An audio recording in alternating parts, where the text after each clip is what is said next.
नमस्कार, स्वागत है आपका अपने favourite YouTube channel Pandey ji technical में। और दोस्तों, मैं हूं आपके साथ आपका अपना दोस्त सौरभ ओझा।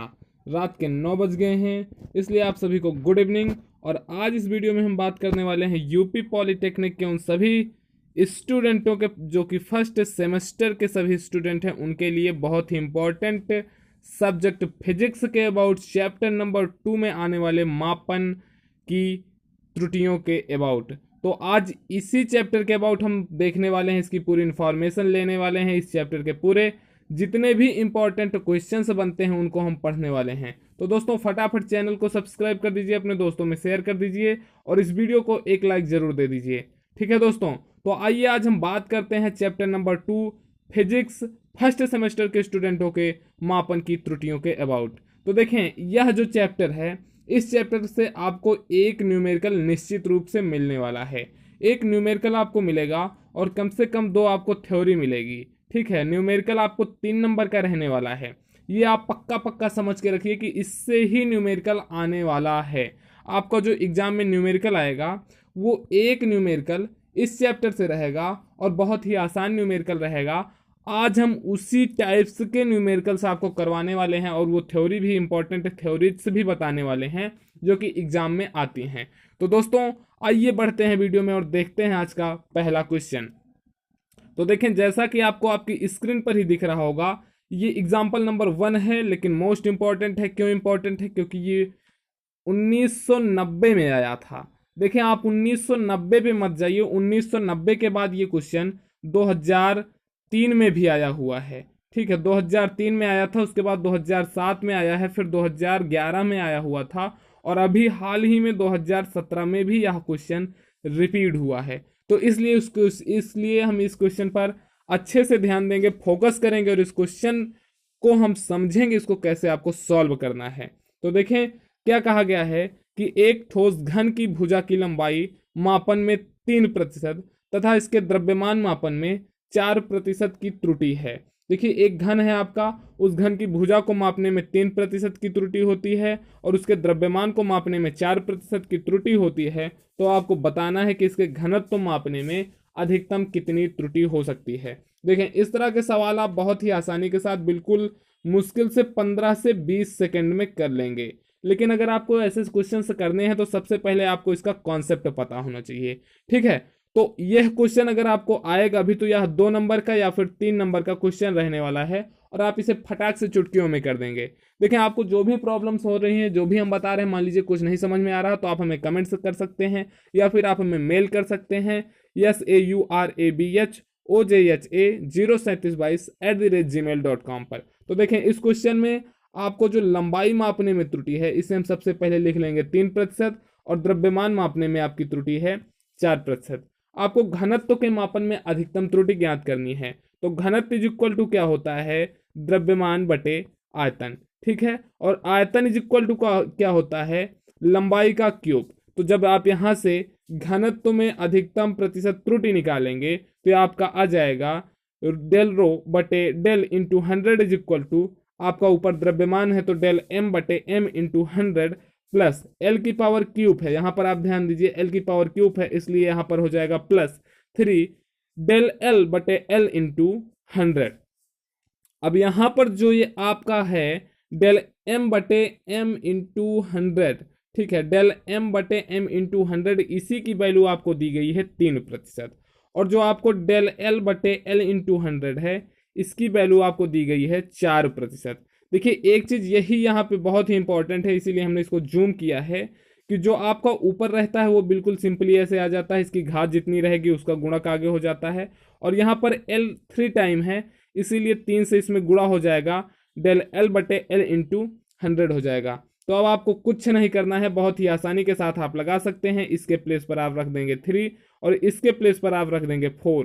तो आप जब रखेंगे तो द्रव्यमान मापन में, माफ कीजिएगा, द्रव्यमान मापन में 4 है और डेल एल में 3 है। तो द्रव्यमान वाले के प्लेस पर हम 4 रख देंगे और +3 इंटू लंबाई मापने में 3% की त्रुटि है, इसलिए हम 3 रख देंगे। तो 4 + 3 इंटू 3, आप इसको ऐड कर लीजिए, 4 + 3 = 9 और 9 4 13 13% की त्रुटि आपका उस घनत्व मापन में आएगा। तो इस तरह के क्वेश्चन आपके 2 या 3 नंबर में मिलते हैं, बहुत ही आसान क्वेश्चन होते हैं। इससे रिलेटेड और भी क्वेश्चन हम आपको इसकी सीरीज करवाएंगे, ठीक है। तो आइए बढ़ते हैं दूसरे क्वेश्चन में। दूसरा क्वेश्चन कुछ इस प्रकार से आपको मिल सकता है, ठीक है। यह क्वेश्चन 2018 में आया हुआ था, 2019 में आया हुआ है और 2020 में नहीं आया था, लेकिन चांसेज है कि यह क्वेश्चन 2021 में आ सकता है या फिर इससे रिलेटेड एक क्वेश्चन आ सकता है, ठीक है। तो देखिए इस क्वेश्चन में कहा क्या गया है कि किसी आयत की लंबाई 8.5 प्लस माइनस 0.2 सेंटीमीटर तथा चौड़ाई 4.2 प्लस माइनस 0.1 सेंटीमीटर है। आयत का क्षेत्रफल अधिकतम त्रुटि के साथ ज्ञात कीजिए। यहाँ पर आपको एक चीज आप थोड़ा सा अगर ध्यान दें तो आपको लंबाई दिया गया है 8.5 प्लस माइनस 0.2। देखिए यहाँ पर आप इसके साथ जरूर कंफ्यूज हो गए होंगे कि ये क्या है, इसका कॉन्सेप्ट क्या है जो ये 0.2 प्लस के साथ दिया गया है, ठीक है, प्लस माइनस 0.2। इसका मतलब ये हो रहा है कि उसकी एग्जैक्ट लंबाई 8.5 मापी जा रही है, लेकिन या तो उसमें 0.2 अधिक हो सकता है या फिर 0.2 कम हो सकता है, ठीक है। थोड़ा सा यहाँ पे थोड़ी प्रॉब्लम हो रही थी। देखिए दो ही चीज हो सकता है, या तो उसकी लंबाई 0.2 अधिक होगी, प्लस अगर रहेगा तो अधिक होगी, और माइनस रहेगा तो 8.5 माइनस 0.2 हो जाएगी, मतलब इतने का डिफरेंस आ सकता है, ठीक है। तो इसके लिए आपका एल का जो मान होगा वो हो जाएगा 8.5 और डेल एल का मान आपका हो जाएगा 0.2। इस तरह के क्वेश्चनों में आपको यही कॉन्सेप्ट यूज करना है जो आपको दिया गया है, बाद वाला जो प्लस माइनस पॉइंट में रहेगा उसको आपको डेल में ले लेना है। और उसकी चौड़ाई के लिए आपको चौड़ाई बी मान लीजिए, बी का मान आपको दिया गया है 4.2 और डेल बी का मान आपको दिया गया है 0.1। कह रहा है आयत का क्षेत्रफल में अधिकतम त्रुटि आपको बतानी है। तो हम जानते हैं कि आयत का क्षेत्रफल ए इज इक्वल टू लंबाई गुणे चौड़ाई, और जब हम इसकी प्रतिशत त्रुटि निकालेंगे तो डेल ए बटे ए इंटू 100 बराबर आपका हो जाएगा del L by L into 100 plus del B by B into 100। देखिए ये जो क्षेत्रफल वाला इधर रहता है ये डेल ए बटे ए इंटू 100 हो जाता है, लंबाई इस तरफ हो जाती है और चौड़ाई इसकी इस तरह हो जाएगी। अब हमें क्षेत्रफल की वैल्यू ज्ञात करनी है। हमें क्या क्या पता है, हमें डेल एल का मान पता है, हमें एल का मान पता है, हमें डेल बी का मान पता है, हमें बी का मान पता है। हम हर एक वैल्यूज इस पे रख देंगे तो जो हमारा आ जाएगा वो हमारा वैल्यू हो जाएगा डेल ए बाई ए का।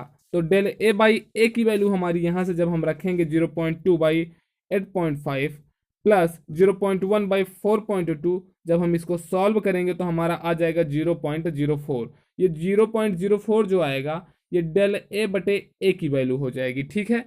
तो डेल ए बटे ए की वैल्यू अगर आपको इतनी मिल गई तो जब आप यहाँ से डेल ए की वैल्यू निकालेंगे तो ए का गुणा इस तरफ हो जाएगा, ये हो जाएगा del A is equal to 0.04 into A, ठीक है। अब एक चीज आपको यहाँ पर यह ध्यान रखनी है कि अब आपको डेल ए का मान आपको मिल गया है। आपको ए का मान पहले से ही मिला है क्यों आपको एल का मान पता था 8.5 और बी का मान आपको पता था 4.2। तो यहाँ से आप एरिया आसानी के साथ 35.7 निकाल सकते हैं। क्योंकि क्षेत्रफल इज इक्वल टू होता है लंबाई गुणे चौड़ाई। लंबाई आपको 8.5 दी गई है और चौड़ाई आपको 4.2 दिया गया है। तो इस तरह से आप इसका एरिया निकाल सकते हैं। अब जब आपने एरिया इसका निकाल लिया तब आपको डेल ए की वैल्यू निकालनी है। तो सीधे सीधे एरिया के प्लेस पर जो हमारा आया था 35.7 उसी को रख देना है, गुणा कर देना है। तो आपका जो डेल ए का मान आ जाएगा, डेल ए का मान आ जाएगा 1.4 सेंटीमीटर स्क्वायर। अब यहाँ पर यूनिट आपको निश्चित रूप से लिख देनी है सेंटीमीटर स्क्वायर। क्योंकि यह एरिया है, एरिया की यूनिट हमेशा लंबाई के स्क्वायर के रूप में, लंबाई के वर्ग के रूप में होती है। अब इसमें आपका जो क्षेत्रफल हो जाएगा वो ए प्लस डेल ए हो जाएगा, बिल्कुल उसी प्रकार से जैसे लंबाई आपकी एल प्लस डेल एल हो जा रही थी, उसी प्रकार से क्षेत्रफल आपका ए प्लस डेल ए हो जाएगा। आपको ए की वैल्यू 35.7 मिल गई है, प्लस माइनस डेल ए की वैल्यू अभी हमने यहाँ पर 1.4 निकाल लिया, तो यही आपका आंसर हो जाएगा। देखें इस तरह के क्वेश्चन में 90% स्टूडेंट, 90% स्टूडेंट्स फेल हो जाते हैं। केवल 10% स्टूडेंट ऐसे क्वेश्चनों को सॉल्व कर सकते हैं। तो हमें ये उम्मीद ही नहीं, पूरा विश्वास है कि उन 10 स्टूडेंटों में आप सभी बिल्कुल निश्चित रूप से आएंगे। और अगर ऐसा क्वेश्चन आता है इस बार कोई एग्जाम में, तो आप अच्छे से इस क्वेश्चन को कर लेंगे बिना किसी डाउट के। देखें उसके बाद अब यह एक क्वेश्चन इंपॉर्टेंट है। देखें यह क्वेश्चन आपका आया तो बहुत कम बार है, 2003 में आया था, लेकिन इस क्वेश्चन के पीछे लॉजिक ये है कि अगर आप यह क्वेश्चन लगा लेते हैं तब आप प्रतिशत त्रुटि का A to Z question solve करने की आप में हिम्मत हो जाती है। तो इसीलिए हमने इस क्वेश्चन को सेलेक्ट किया कि हम आपको इस क्वेश्चन के माध्यम से बताएंगे कि आप किसी भी जो प्रतिशत त्रुटि वाला क्वेश्चन होता है उसे कैसे सॉल्व करेंगे। देखिए क्वेश्चन हम पढ़ते हैं। क्वेश्चन हमारा क्या कहा गया है कि 4 भौतिक राशियां ए बी सी डी की अधिकतम प्रतिशत त्रुटियां आपको दिया गया है। ए में 1%, बी में 2%, सी में 4% और डी में 0.5%। तब ये सभी P is equal to B square del A बटे सी डी 3/2 द्वारा P से संबोधित हो तो P की अधिकतम त्रुटि ज्ञात कीजिए। देखिए इसका हम आपको बहुत ही आसान कॉन्सेप्ट बताते हैं। सबसे पहले आप क्या लिख लीजिए, आपको P बराबर दिया गया है B square root A by C D और इसके बाद दिया गया है आपका डी की पावर 3/2। अब आप यहाँ पर अगर थोड़ा सा ध्यान देंगे तो ये हो जाएगा बी स्क्वायर और रूट ए को आप लिख सकते हैं ए की पावर 1/2, हमें रूट हटा देना है, और फिर सी इंटू डी की पावर 3/2। अब जब हम इसे प्रतिशत के रूप में बदलेंगे तब आप यहाँ पर ध्यान दीजिए, हो जाएगा आपका डेल पी बटे पी। तब आपका यहाँ पर आ जाएगा बी के साथ 2 ऊपर है, बी की घात 2 है तो 2 आगे आ जाएगा, डेल बी बाई बी। फिर आपका इंटू में ए की पावर 1/2 है इसलिए हम प्लस करेंगे, 1/2 लिखेंगे, डेल ए बटे ए कर देंगे। ठीक, फिर अपान में है फिर हम प्लस लगा देंगे, सी की पावर 1 है 1 लिख के डेल सी बटे सी कर देंगे। फिर डी की पावर 3/2 है, इंटू में है फिर हम इसलिए प्लस लगाएंगे, डी की पावर 3/2 है, डेल डी बटे डी कर देंगे। मतलब इसका क्या मतलब निकलता है कि जो भी चीज घात में रहती है वो आगे आ जाती है। चाहे यहाँ पर b की घात 2 थी 2 आगे आ गई, a की घात 1/2 थी तो वह आगे आ गई, और d की घात 3/2 थी तो वह भी आगे आ गई है। तो इस तरह से हम किसी भी डिफिकल्ट से डिफिकल्ट सवाल में प्रतिशत त्रुटि ज्ञात कर सकते हैं। तब हमारा ये कॉन्सेप्ट बन जाएगा डेल पी बटे P into 100 is equal to 2 del B by B into 100। हमने अभी आपको बताया कि b की घात 2 है 2 आगे आ जाएगी, a की घात 1/2 है तो 1/2 आगे आ जाएगी, और यहाँ पर c की घात 1 है तो 1 आगे आ जाएगी, d की घात 3/2 है तो 3/2 आगे आ जाएगी। अब यहाँ पर एक चीज आपको और यह ध्यान रखना है कि आपको दिया क्या गया है, आपको b में प्रतिशत त्रुटि दी गई है। b में प्रतिशत त्रुटि आप देखिए कितना दिया गया है आपको 2, तो आपको 2 के प्लेस पर 2 ही रखना है, फिर इंटू इस वाले के प्लेस पर आपको 2 रख देना है। फिर आपका a है, a में प्रतिशत त्रुटि आपको 1 दी गई है तो 1/2 गुणे 1 कर देना है। फिर c में आपको प्रतिशत त्रुटि 4 दी गई है, c के प्लेस पर आपको 4 रख देना है। d में प्रतिशत त्रुटि आपको 0.5 दी गई है तो आपको 0.5 लिख देना है। ठीक है, तो जब आप इसका गुणा करेंगे तो 2 दूनी 4 प्लस 1 में 2 से भाग करेंगे तो 0.5 आपका आ जाएगा, 4 है तो 4 ही रहेगा, और जब 3/2 इंटू 0.5 को सॉल्व करेंगे तो आपका आ जाएगा 0.75। जब आप इस सभी को जोड़ लेंगे तो आपका आ जाएगा 9.25%। मतलब पी में जो मैक्सिमम त्रुटि होगी, जो अधिकतम त्रुटि होगी, वो आपकी हो जाएगी 9.25%। तो इस तरह से आप किसी भी बड़े से बड़े सवाल को बहुत ही आसानी के साथ इस मेथड का प्रयोग करते हुए लगा सकते हैं। तो उम्मीद है आपको समझ में आया होगा। तो इसी पर रिलेटेड एक दूसरा क्वेश्चन हम आपसे डिस्कस करते हैं। ये क्वेश्चन 2008 में आया हुआ है, और 2008 के अतिरिक्त ये क्वेश्चन 2018 में भी आया हुआ है। यह विशेष रूप से ध्यान दीजिएगा, 2018 में भी यह क्वेश्चन पूछा गया था, और इसके पहले यह क्वेश्चन 2003 में भी आया है। ठीक है, 3 राउंड यह क्वेश्चन आया हुआ है, और इसके अतिरिक्त भी आया होगा, लेकिन 3 राउंड हमारी जानकारी में है। तो इसमें कहा क्या गया है, किसी सरल लोलक द्वारा जी के मापने में, ध्यान दीजिए, जी के मापने में 2% की त्रुटि हो रही है तथा दोलन काल को 1.5% तक की शुद्धता तक नापा जाता है। मतलब जी डेल जी बटे जी इंटू 100 की वैल्यू आपको 2% दे दिया गया, और दोलन काल टी मतलब डेल टी बटे टी इंटू 100 की वैल्यू आपको दे दिया गया 1.5%। तो आपको बताना है कि जी के मान निकालने में कितने प्रतिशत की त्रुटि हुई है। तो सबसे पहले दोलनकाल दिया गया है और लोलक है। तो हम जानेंगे कि किसी भी लोलक का जो दोलनकाल होता है वो टी इक्वल टू होता है 2 पाई एल बटे जी, जहां पर एल आपका क्या होता है, लंबाई होती है। लेकिन आप एक चीज यहाँ पर ध्यान दीजिए कि आपको इसमें लंबाई का कॉन्सेप्ट दिया गया है, ठीक है, और आपको टी का कॉन्सेप्ट दिया गया है। आपको लंबाई का कॉन्सेप्ट चाहिए होता है, टी का कॉन्सेप्ट चाहिए होता है, ठीक है। इस फार्मूले में आपको लंबाई का कॉन्सेप्ट दे दिया जाए और टी का कॉन्सेप्ट दे दिया जाए तो आप आसानी के साथ जी का कॉन्सेप्ट निकाल सकते हैं। आपको वही दिया गया है, लंबाई मापने में 2% की त्रुटि और टी को मापने में 1.5% की त्रुटि दी गई है। तब आप आसानी के साथ सबसे पहले इस सूत्र से आपको क्या करना है, जी का मान ज्ञात करना है। तो जी का मान ज्ञात करने के लिए आपको इस दोनों पक्ष का आपको वर्ग कर देना है। जब आप दोनों पक्ष का वर्ग करेंगे तो यहाँ पर आपका हो जाएगा टी स्क्वायर, हम लिखते चल रहे हैं, और यहाँ पर 2 पाई है तो 2 पाई का जब आप वर्ग करेंगे तो 4 पाई स्क्वायर हो जाएगा, और रूट के अंदर एल बटे जी है तो ये आपका हो जाएगा एल बटे जी, रूट हट जाएगा। जब आप यहाँ से जी की वैल्यू निकालेंगे तो जी यहाँ पर चला जाएगा और टी स्क्वायर यहाँ पर आ जाएगा। तब आपका यह हो जाएगा जी 4 पाई स्क्वायर एल बटे टी स्क्वायर। यह तो हो गया आपका जी का फार्मूला, और आपको जी में प्रतिशत त्रुटि ज्ञात करनी है। तो सीधे सीधे आप फिर से इसको उसी तरह सूत्र में बदल लेंगे जैसे हमने आपको बताया था कि जी क्या है, जी में आपको निकालना है तो डेल जी बटे जी इंटू 100 बराबर आपको लिखना है।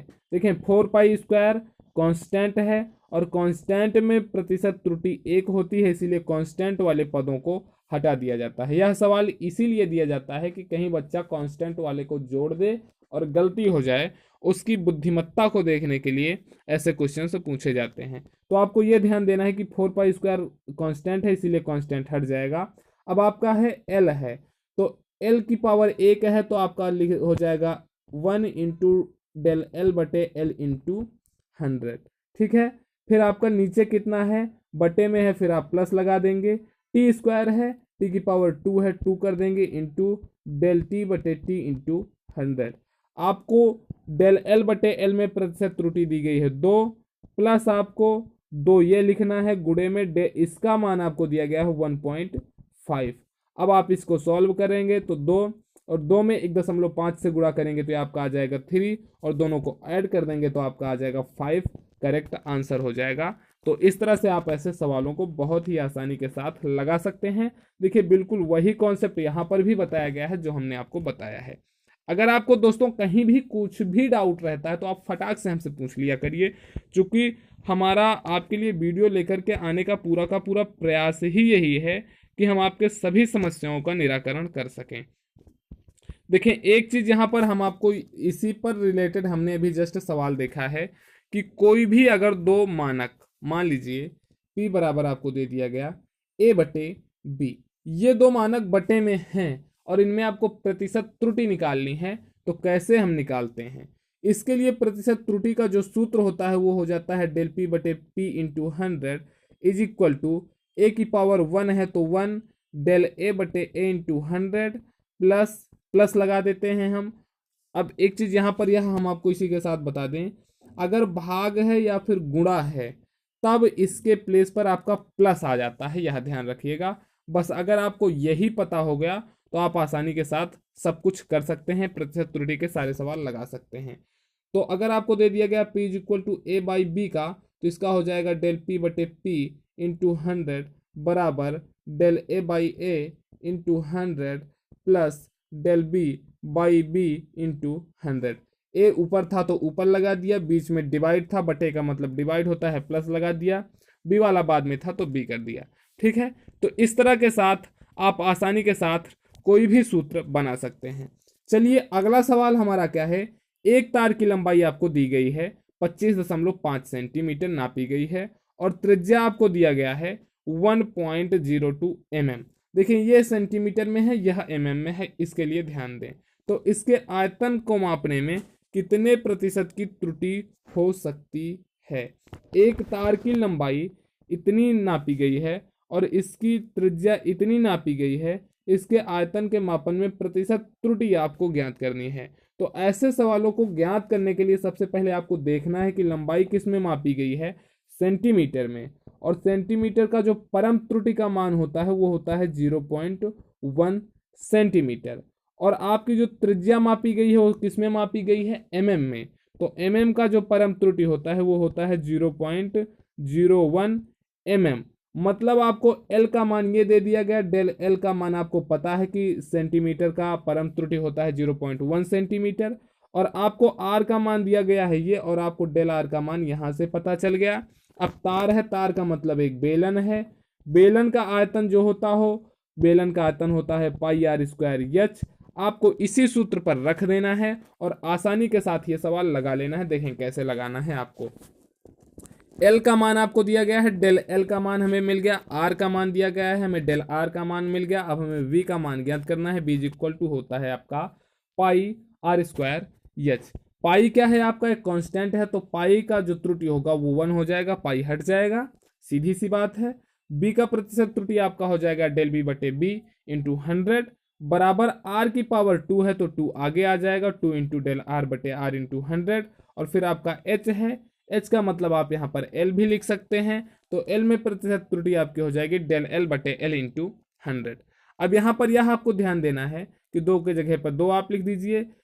डेल आर के प्लेस पर आपको 0.01 लिख देना है और आर के प्लेस पर आपको लिख देना है 1.02। ये इसका अल्पतमांक है या परम त्रुटि है। प्लस आप लिख देंगे डेल एल की वैल्यू आपको 0.1 सेंटीमीटर दी गई है। देखिए ये दोनों कॉन्सेप्ट आपको ध्यान रखना है, और यह क्वेश्चन 2013 में आया हुआ क्वेश्चन है, और इस पर रिलेटेड क्वेश्चन आते हैं एग्जाम में। और आपको एल का मान इतना दिया गया है, आप इसे सॉल्व कर लीजिए, आपको मिल जाएगा 2.35% इसकी त्रुटि हो जाएगी उसके आयतन को मापने में। तो इस तरह से आप आसानी के साथ सभी क्वेश्चनों को सॉल्व कर सकते हैं। तो दोस्तों, हमें उम्मीद है कि आज हमने जो भी आपको बताया वो आपको समझ में आया होगा। अगर समझ में आया हो तो फटाफट आप यस कमेंट लिखिएगा, नाइस कमेंट लिखिएगा। तो नमस्कार, अगले वीडियो में फिर मुलाकात होती है इसी चैप्टर के आगे के पॉइंट्स को लेकर के। तब तक के लिए नमस्कार, जय हिंद, जय भारत।